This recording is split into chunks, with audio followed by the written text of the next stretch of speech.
ప్రస్తుతానికి వాతావరణ పరిస్థితులు చూసుకున్నట్లయితే నిన్నటి వరకు కొనసాగుతూ ఉన్నటువంటి తీవ్ర అల్పపీడనం ఈ రోజు ఉదయం వాయుగుండంగా బలపడటం జరిగింది. ప్రస్తుతం దీని యొక్క లొకేషన్ 17.7 degrees నార్త్ లాటిట్యూడ్ మరియు 84.4 degrees ఈస్ట్ లాంగిట్యూడ్ వద్ద కేంద్రీకృతమైంది. ఇది పశ్చిమ మధ్య బంగాళాఖాతం, దాని ఆనుకున్నటువంటి వాయు బంగాళాఖాతం, అలాగే ఉత్తర ఆంధ్రప్రదేశ్ మరియు దక్షిణ ఒడిశా తీరాల వెంబడిగా కేంద్రీకృతమైంది. అయితే దీని దిశ చూసుకున్నట్లయితే ఇది పశ్చిమ వాయు దిశగా కదిలే అవకాశాలు ఎక్కువగా కనిపిస్తున్నాయి.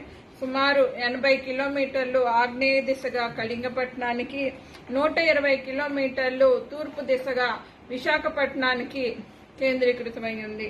అయితే చూసుకున్నట్లయితే దీని యొక్క ప్రభావం తెలంగాణ ప్రాంతంలో రానున్న 2 రోజులు కూడా ఉండే అవకాశం ఉంది.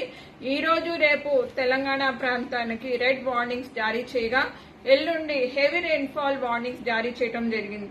ఈ రోజు తెలంగాణ రాష్ట్రంలో అనేక చోట్ల తేలికపాటి నుంచి మోస్తారు వర్షాలు, అట్లాగే కొన్ని చోట్ల భారీ అతి భారీ వర్షాలు, 1-2 చోట్ల అత్యంత భారీ వర్షాలు కూడా ఉండే అవకాశం ఉంది.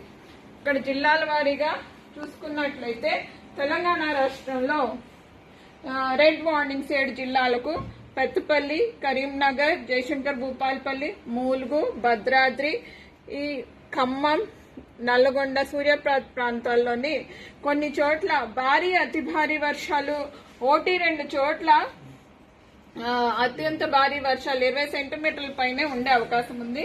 ఉత్తర జిల్లాలు, పశ్చిమ జిల్లాలు, మరికొన్ని జిల్లాల్లో భారీ నుండి అతి భారీ వర్షాలు కూడా ఉండే అవకాశం ఉంది. హైదరాబాద్ పరిసర ప్రాంతాల్లో మోస్తారు నుంచి భారీ వర్షాలు ఈ రోజు రాత్రికి కానీ రేపు ఉదయానికి కానీ ఉండే అవకాశాలు ఎక్కువగా కనిపిస్తున్నాయి.